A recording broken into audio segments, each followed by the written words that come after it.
So, what is referred to as the third eye is, we always said Shiva will open his third eye and he can burn up the whole existence if he wants. You need to understand, this is a dialectical culture. You don't take these things literally, logically. You need to always read behind it. Unfortunately, people start interpreting it as a logical thing and its whole thing is so badly distorted. Dimensions which cannot be expressed logically are always packed up in these kinds of stories so that they are preserved without distortion. So Shiva opens his third eye and either everything burns up or he sees everything clearly. So third eye is not a physical thing. It is just that if your energies reach a certain peak within you, you have a new clarity of vision of life. You see everything from a completely different dimension. So you start seeing things, it's an inner eye we say. We can say you can turn it inward or outward, whichever way you turn it. So these eyes are only outward. You can't roll your eyeballs inward and see what's within you, isn't it? So third eye is both ways. If you want, you can turn it inward or you can turn it outward. Whichever way, you are seeing life beyond the normal limitations of your perception. Your perception has risen beyond the physical. That is the third eye. Why is it connected to a particular spot in your body? Among the seven chakras, the sixth dimension is called as Agna. Agna is located slightly above where the eyebrows meet. There are three dimensions attached to it. These three dimensions are traditionally named after Shiva, three different forms of Shiva. But these three are actual experiential points in the body, where if your energy moves to that point, your experience of life alters itself. The whole process of whatever spiritual process you're doing, consciously or unconsciously, is fundamentally to move to a higher plane of perception, isn't it? Yes?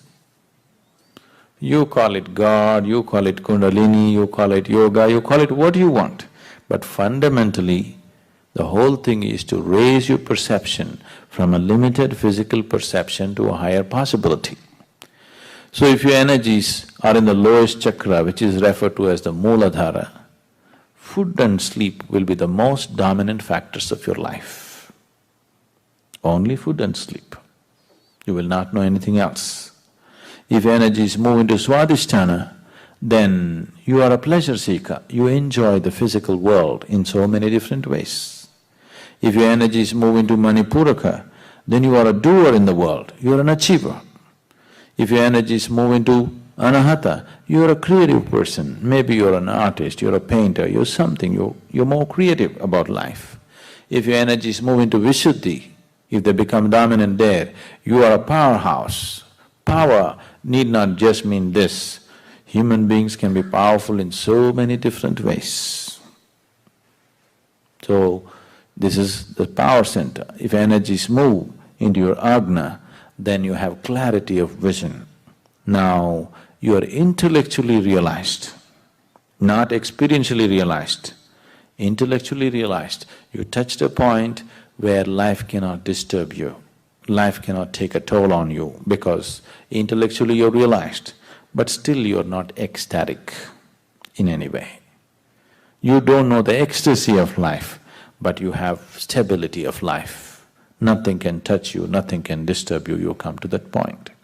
From the lowest point of Mooladhara to Agna, there are many ways of reaching there. There's so many paths, a million different paths of how to get there. But from Agna to Sahasrara, there is no way. It's a pathless path. This is the reason why a lot of people are talking only about peace, because they only got till here and they don't know what's beyond. So they're assuming and concluding that that's all there is, because there is no particular path or method to get beyond. There are no particular methods or there are no methods. When all methods are dropped, only then from Agna to Sahasrara one will reach. If your energies touch your Sahasrara, the topmost chakra, you will become ecstatic like for no reason, simply you're ecstatic. You don't need any external stimulus. You will see those of you who come to the Bhavaspandana, simply ecstatic. Nothing is happening. Nobody is telling you beautiful things, nor did you win a lottery, nothing. Simply you're ecstatic, just blowing like that, because your energies have hit the Sahasrara. So from here to here, there is no journey. So when you come here, if you can turn this third eye inward, only then you see that there is no way, the only way is to jump. To jump into total emptiness, either you must be crazy or you must have absolute trust in somebody else's word. These are only two ways you can jump into nothingness, isn't it?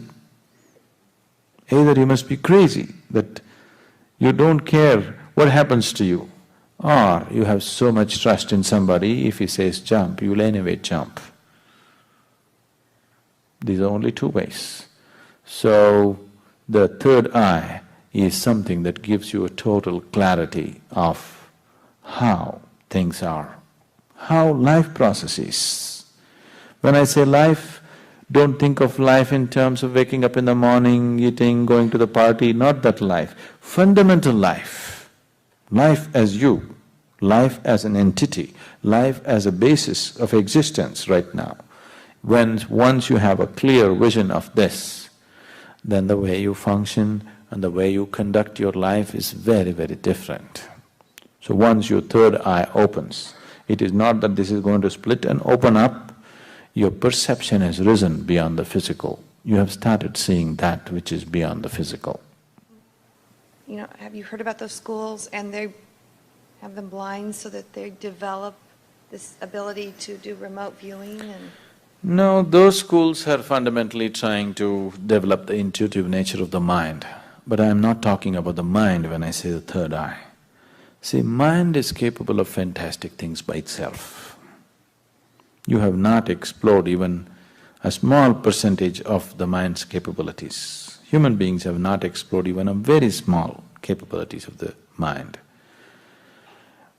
What they're trying to do by closing off the eyes for a certain period is to develop an intuitive mind. See, for example, a person who is visually handicapped, his sense of the other four senses are very high, isn't it?